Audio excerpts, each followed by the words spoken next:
But the search for convicted rapist Gene Leroy Hart has produced little new evidence of his whereabouts since he was spotted late last week. Channel 8's David Margulies has been following the manhunt. The search for Gene Leroy Hart began last Thursday on an optimistic note. A small army of police and civilian volunteers turned out after a farmer spotted the suspect in a field.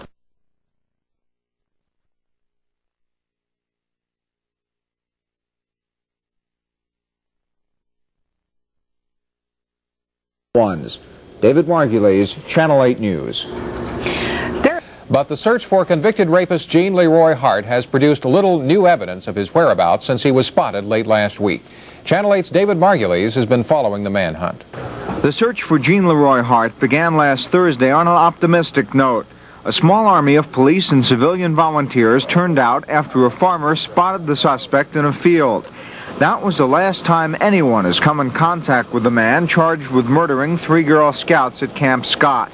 Today, only professional lawmen were searching for Hart, and they were merely going through the motions. Well, today, we're basically just on standby so that we have a force here that can react if the occasion arises, if we have something new to proceed on. He apparently was born and raised in this area. He's apparently been in this area since his escape several years ago. We don't see any indication that he has attempted to leave this area, although he may very well choose to do that as his next move. People who live in the Locust Grove area are growing used to seeing lawmen tramp through their fields, and some of the people who live here are taking extra precautions until Hart is captured. I locked my doors night before last, first time they've been locked, I guess, since I built this house. How long is that? 20 years.